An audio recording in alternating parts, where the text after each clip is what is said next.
Most of the books that I read and find through browsing are not science fiction and fantasy. Welcome to the Back to Browsing book tag. This is a book tag where we discuss the magic of discovery through browsing bookstores and libraries. And you might not know this, but I actually live at a library. Not quite, but I literally am there most days a week. I work there and I love browsing the shelves. So about 20% of the books that I read this year were books that I discovered while browsing the library shelves. And I honestly expect that number to increase next year, maybe. About 50% of the books that I added to my to-read pile this year have been books that I found browsing the library shelves. I do find that most of the books that I discover browsing are not science fiction or fantasy books. I give most of those recommendations here on BookTube or from the Bookternet at large. I was tagged in this tag by the amazing, the illustrious, the absolutely entertaining, and so sweet Mare from Lady Mare Reads. And this tag was originally created by Roving Reader. I will have all of them in the description. You can go check out their videos. Definitely check out Mare's because hers is awesome and way more focused on fantasy and science fiction than mine will be. And with that, let's get into the first question of the tag. Share a book you found while browsing that you might not have discovered otherwise. Fun fact, the Temeraire series right here. This is one of my favorite series of all time. I discovered this through browsing at my library. Obviously, they were not these covers. I literally found a bind up of books 1, 2, and 3. I want to say it was In His Majesty's Service was like the name of the bind up of all 3 books. And I was like, that looks interesting. I like fantasy and dragons and, you know, dragons set during the Napoleonic War. Sounds cool. And I started reading the series and they are literally one of my favorite series of all time. I love Temeraire. He is so precious. The relationship between Lawrence and Temeraire is absolutely amazing. One of my favorite dragons of all time I found because I was browsing the library shelves. I'm also currently reading a book I found through browsing. Look at this stunning cover. Oh my gosh, this cover and title just goes so hard. I love it. This is a short story collection, and it's a short story collection of dark fantasy and horror books, and it's not really my thing. I'm finding most of them just okay, but I'm gonna keep going. I've only read like a few in the very beginning, and I at least want to get to the titular story, No One Will Come Back for Us. So either way, I'm really glad I discovered this beautiful artwork. The cover is a masterpiece, even if the stories are not for me personally. I just want to say that I read the titular story in the collection and I really loved it. Of the 4 stories I've read so far, it's like far and away my favorite one. And I'm curious to see if there's more stories in the collection that I will also love. I also find so many picture books browsing the library. A couple of my favorites this year were Bats in the Library and The Little Ghost Who Was a Quilt. Both of those books are absolutely adorable and just wonderful picture books to read. I also keep mentioning that I read the essay, A Few Rules for Predicting the Future, which was published in book form. I found this from browsing at the library, and I found it this year because I was like browsing the new books and I was like, hey, looks really cool. I'll check this out.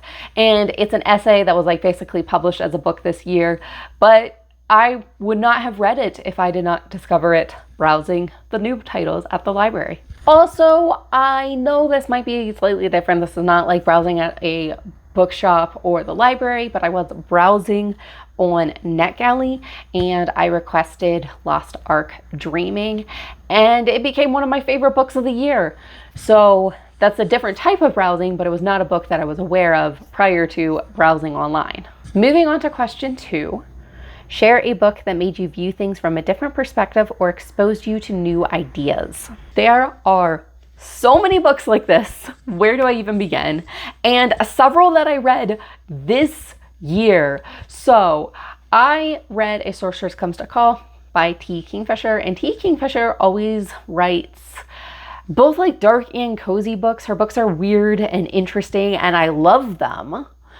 And I was reading A Sorceress Comes to Call, and it's making me curious about reading horror books, which is part of the reason why I picked up this short story collection, which is dark fantasy and horror. I have always previously said I don't like horror, I'm not interested in horror. My only experience with horror is TV shows and movies, so I don't actually know what horror is like in book form. Now, that said, I have read some books that have scary, suspenseful scenes, and I'm not a fan of those. But I don't think I'm opposed to dark subject matter or scary subject matter. I really loved A Sorceress Comes to Call. I've really loved other T. Kingfisher books, even though they sometimes deal with the dark and scary. So T. Kingfisher has opened me up to exploring a whole new genre, and I want to try T. Kingfisher's horror books. I'm also just like dabbling in horror right now. I'm reading short stories, so I read a few of the short stories in this. I read I Have No Mouth, But I Must Scream, which I really loved the exploration of the horror of human conscience in that book. So I am actually like, yeah, a T. Kingfisher book has exposed me, has opened me up to new ideas. I've also read The Bluest Eye this year, and oh my gosh, this book is amazing. It is really hard to read. There is a ton of like really difficult topics that this delves into, but really amazing reading experience. I buddy read this with several people on the Fireside Discord, and our discussions of the themes in this book really elevated this read for me. And this book kind of took two ideas that were in my mind separately and mashed them together. And once they were mashed together, I was like, oh my gosh, that makes so much sense. So I knew that there can be these cycles of violence and trauma and abuse that get perpetuated for generations. And I also knew that there's like minority communities that have been treated horribly. And somehow I didn't realize that, treating a group of people horribly is going to start the cycle of violence and trauma and abuse. And just like mashing those ideas together in my brain, I was just like, oh my gosh. And I feel like this book really showcased those cycles, and also just like really showed the need for healing and something to break the cycles. And yeah, this book changed like how I view the world. And okay, I read the Murderbot books last year, but previously I was kind of in this weird space where I was like, I don't really like sentient AI stories. Computers are robots. I'm not really interested in reading a whole story that's from the perspective of a sentient robot. And there's a couple books that kind of helped shift my perspective on this. One of them is the Lunar Chronicles, starting with Cinder, from Marissa Meyer. This is a YA fairy tale retelling, but it's like a sci-fi retelling where our main character is a cyborg and one of her best friends is an android. And this was like a little bit of the shift for me. Another big player in this is Becky Chambers' books, particularly A Long Way to a Small Angry Planet. One of our characters has a relationship with an AI, and even in like future Becky Chambers books, she kind of like plays around with the idea of like robots and sentience and whatever. And these stories kind of like opened my mind up to being able to read books where the main character is a robot, is an AI, and that has opened up my enjoyment for so many other stories. And then reading Warrior Girl Unearthed last year, and it made my books of the year.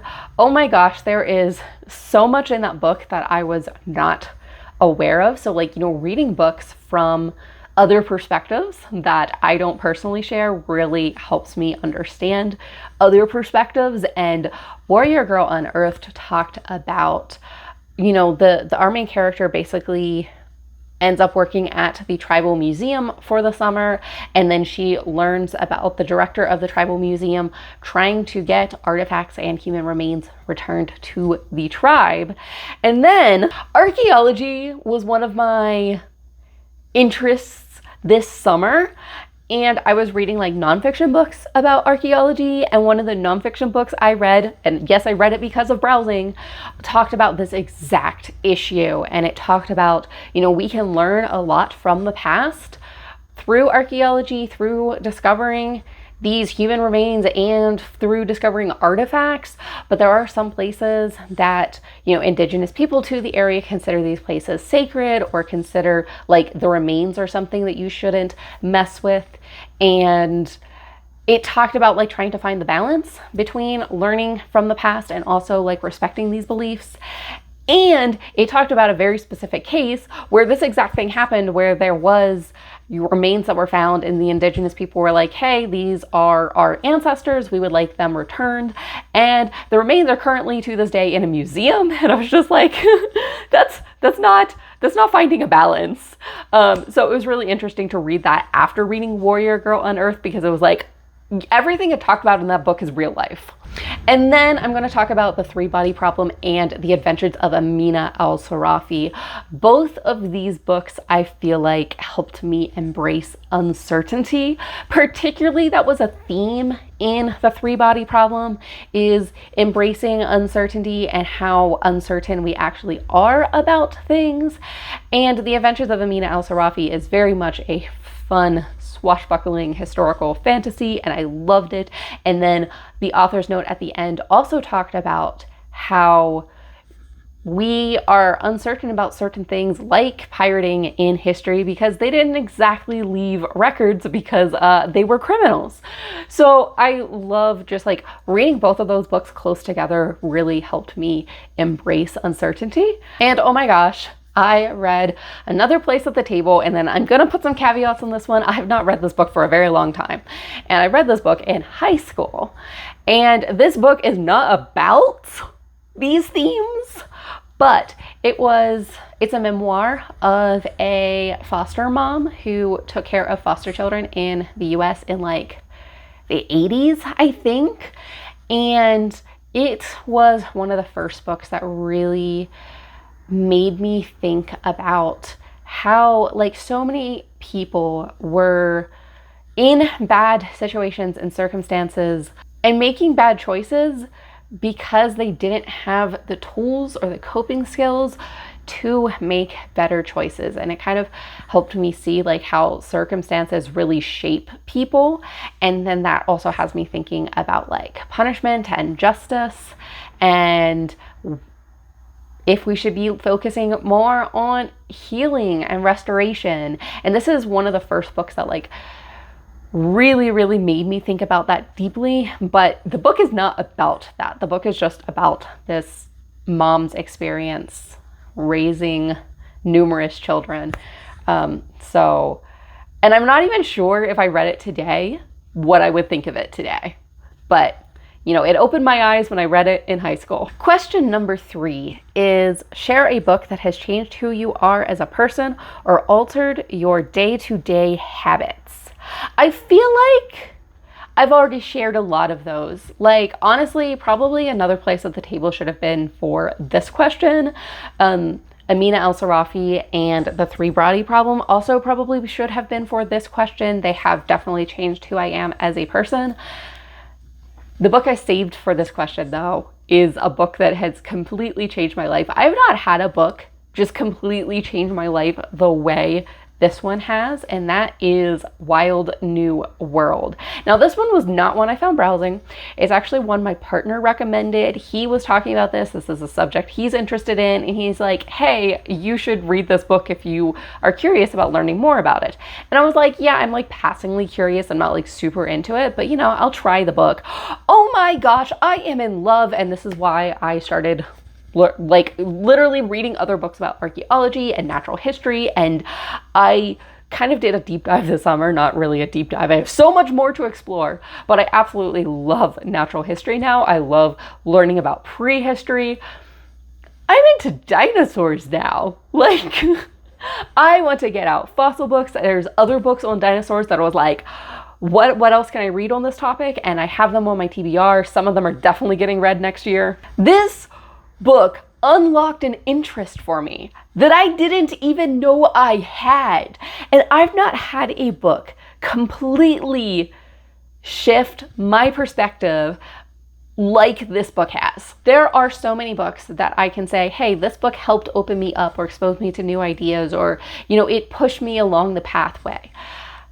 Wild New World is one of those books that just, it didn't push me on the pathway. It like gave me a running start. It like launched a new trajectory that like I didn't even know existed. I love it so much. And then, oh my gosh, I should probably talk about Almost Astronauts, which will come up later in this video, but I read Almost Astronauts also as a teenager. I don't think I was in high school at the time. I actually don't know how old I was when I read Almost Astronauts, but it is about the Mercury 13, which are 13 women who were trying to get into the space program in the United States and were not allowed to because they were women. And that book kind of ignited my interest in outer space, which kind of fizzled out, particularly like when I was in college and starting in my career and all of that. But in the last few years, I have rediscovered my interest in outer space, and I'm currently reading books about outer space because I love it so much.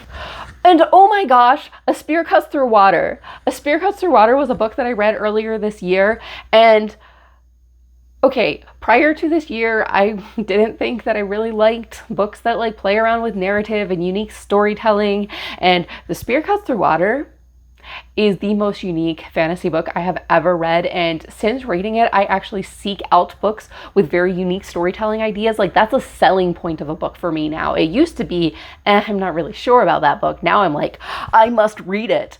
I love this book so much. And it is so unique because it uses first, second, and third person. Sometimes on the same page, we get both first, second, and third person narrative. It was beautifully done. It flows so well. One of the best. And for the final question in this tag, browse a bookstore, library, or a friend's shelves and talk about a book you found.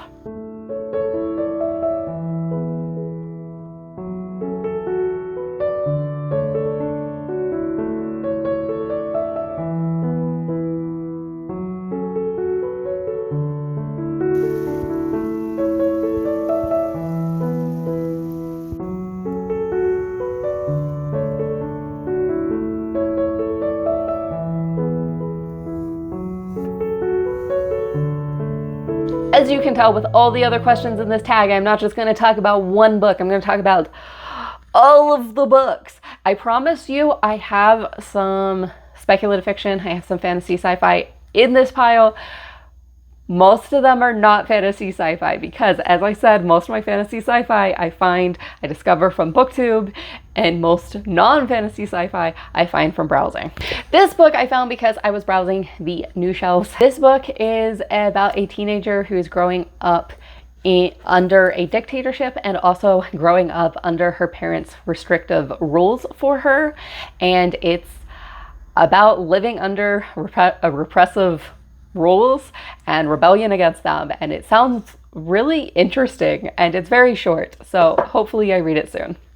Oh my gosh, this book, this was one of those books that I almost just like completely ditched my TBR or my currently reading and just like started reading this instead. Oh, I can't show you that one because it has my library's name on it, but I started reading this one instead. This is about the Mercury 13 that I was talking about in Almost Astronauts.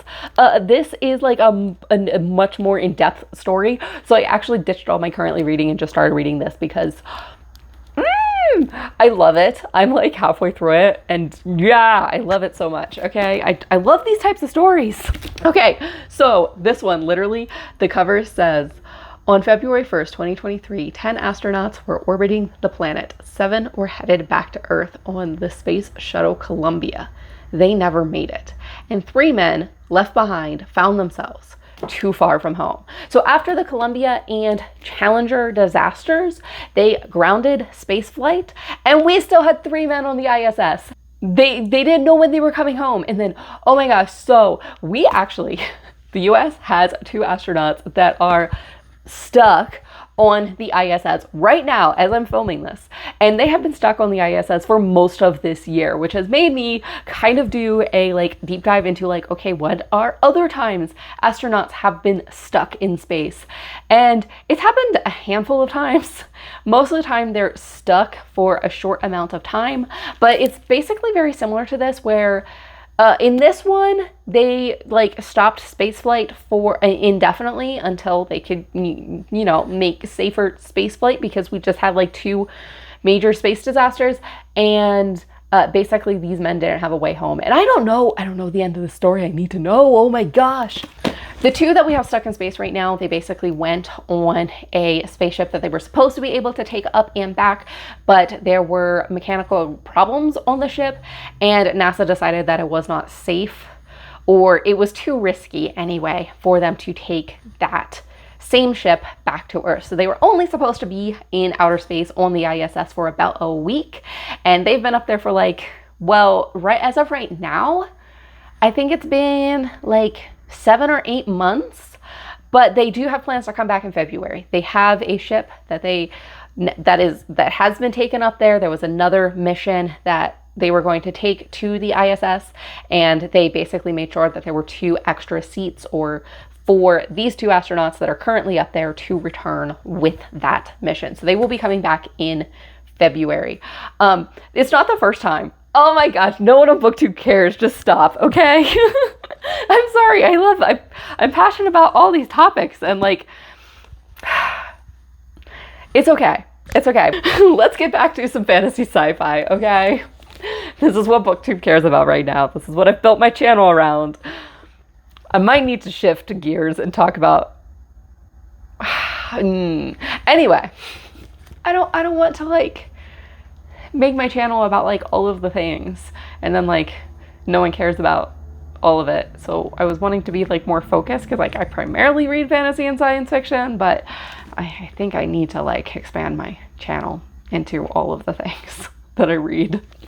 Anyway, The Blue Beautiful World. This is a first contact story, and I am very interested in first contact stories. I have not heard anyone talk about this particular first contact story, but I'm very interested. It also talks about like if humans have to like start over, if we're building a new world, what should we do to make that world a blue, beautiful world? What should we do to make that world better? How would we set up a new society? I am so curious. This sounds amazing. I'm also going to tell you about this one, but I'm not going to show you the cover because the cover is terrible. This one is about, okay, fine. Here's the cover. See? It's terrible. It's a movie cover, all right? I don't know why my library has the movie cover version. This book is about a epidemic of blindness. Like, blindness is catching. People are just like suddenly going blind, and it's about people taking advantage of them. It's about the best and worst of humanity. It literally says it's a powerful portrayal of man's worst appetites and weakness, and man's ultimate exhilarating spirit. It sounds interesting. I will get back to fantasy sci-fi, but we're going to talk about another interest of mine. Remember I talked about like another place at the table and thinking about like justice and punishment and all of those things? Okay, so there's a few books I found recently through browsing. This is American Prison, which is a journalist goes undercover and then reports on America's for-profit prison system. And then there's another book that I didn't check out because like I don't have time to read all the books. It's called Blood in the Water, which is about the Attica prison uprising, which I've never heard of, but like I Googled it and it said it's like a important pivotal moment in prisoners' rights movement, which I didn't even know was a thing, but now I must know all of the things. Okay, so yeah, I have a lot of opinions about justice and how far from justice our current system is in the US, but I also want to like learn more about the system and then other ideas and all of the things. Speaking of which, here's a graphic novel. It's a fictional account. It's called Dear Dad, Growing Up with a Parent in Prison and How We Stay Connected. I think it's in our fiction section, so I'm going to assume it's a fictional account. It might be based on a true story. Who knows? All right, back to fantasy and science fiction. We have You Glow in the Dark. This is another short story collection. I'm now like more intrigued by short stories. You know what? This was not a book I found through browsing. It's a book I found because of Hello Future Me's video about the ones who walk away from Omelas, or he did like utopia, dystopian, how utopias in fiction often have like dystopian aspects to them. And he did an excellent video. I'm like totally not doing it justice. But I got out a short story collection which had the ones who walk away from Omelas in it, and then I got interested in like some of the other stories in the collection, and so I read it. I read The Ones Who Stay and Fight. I read Faster in Empires and More Slow, and now I'm like, well, I'm kind of interested in short stories now. So that brings you to You Glow in the Dark.